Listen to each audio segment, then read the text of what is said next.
Hey there, my name's Sean. We're at Soniscope Studios. We're with Matt Legard from the Colourflies. Matt, thank you for coming down. Yeah, no problem. So, let's go deep right away. What was your first musical memory? My first musical memory was I was probably 4 years old, and my uncle Bobby used to bounce me around in his arms to Graceland by Paul Simon.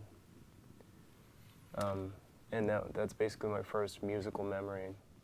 Who triggered you to say, "Oh, I can do that," or "I'm going to play," or My friend Becca from high school bought me the first Foo Fighters record for Christmas at a Christmas party, and I listened to every single song on that album, and I dissected everything on the album, and I was like, wow, I think I can do this. what did you go? What instrument did you go for first? What did you start? Well, before that, I was in robotics in high school, and then I decided to take guitar class, and so I took that guitar class and didn't really learn much, and then I basically started teaching myself how to play guitar, and then when I started learning guitar, when I got that album, I played guitar for a little while, so it was after that that I just kind of started writing songs. What led into drums then? Oh, I loved, I, I mean, I loved the drums since I was a little kid, but I never thought I'd really play the drums. So, and this is when I was in high school still. I would go into the band room after everyone left. I'd steal a pair of drumsticks out of the lockers, and I would play the drum set every day after school for 2 hours until my dad came and picked me up. That's an I awesome broke school. a total of probably 20 drumsticks. So I feel pretty bad about that. Well, good. I hope you do. They weren't mine. So, how did you come to start the Colourflies? Basically, it was me making the songs, whatever. And there's this drummer down the street named Adam, and I went to his house, and we would jam these songs, right? But we'd only jam these songs because I was going to go bring them to another drummer. So you're a dirty whore. And see, exactly. So I'm playing these songs with this drummer who's really into the band, and he's like really likes the songs, and then I was like, well, I'll see you later. I'm gonna go play these with God, you my horrible drummer. cheese. And I was a horrible person back then. And then, not much has changed. I went, when the other drummer that I was playing with didn't really want to do it, wasn't really into it, I went to Adam and I was like, do you want to actually do a band thing since you know all the songs and we've been playing them for the last 3 months or whatever? And he's like, yeah, I do. And so, You know that drummer thing sounds like every John Hughes movie in the 80s. Like, oh, there's my best friend, the drummer, but I don't want to marry you, drummer. I want to marry this hot drummer I can't have over here. it's Just an observation. it's definitely pretty I'm glad close. you guys finally got together. And I had a tried to make jean it work. jacket on too, Yeah. of course. We started jamming every day. Like, we played every day in the garage. And then when we realized the sound wasn't exactly where we wanted it to be, we enlisted my best friend Matey to play bass because we knew we needed a bass player.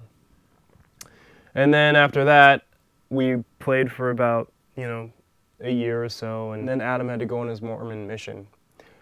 And so Matey was dating this guy named Devin, and he played rock band, so we're like, you can probably play the drums or something, right? And then Scotty kept bugging me in high school about being in the band and jamming, and we got together in Matey's room and we played, and that was our first practice, and it was on September 11th, 2011, I think.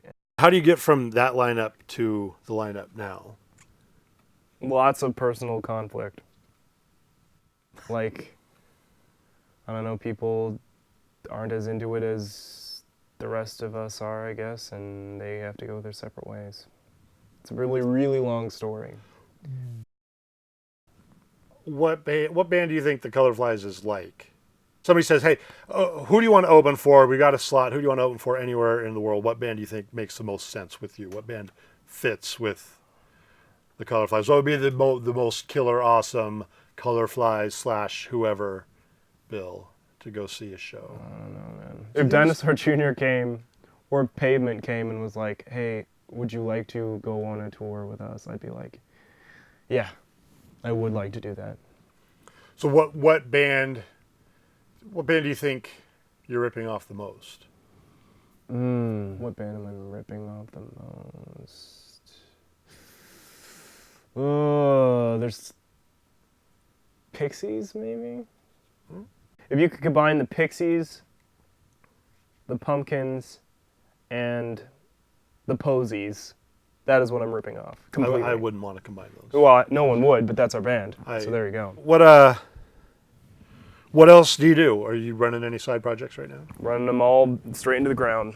Just kidding. I play drums in Willow, and I've been in Willow for 2 years now. I play drums in this band called Sludge Puppies, which is new and up and coming.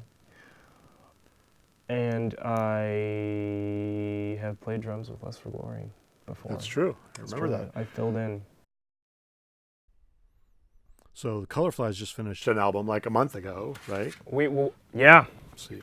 That's And there's Fantastic. there's 4,000 songs on here, right? 4,000. Actually, 4,001. And you've just or almost just finished recording a new one now that comes out when? It comes out this winter. And what the hell is it going to be called? Been there. Is it going to be called Here's a Few Less Songs? Yeah. No, it's not. That's a stupid title. Been there, seen it, lived it, licensed it. I would go with Here's a Few Less Songs. Well, I think that's a better album title. Don't do this. Let's look at the gear. Talk about your amp.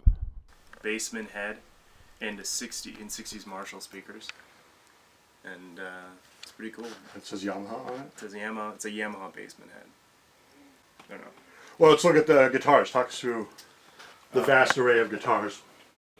This is I never really found out much about this guitar. I just know that I got it before we went to play Jesterfest in Montana. And I suppose it's a copy of a Guild Thunderbird.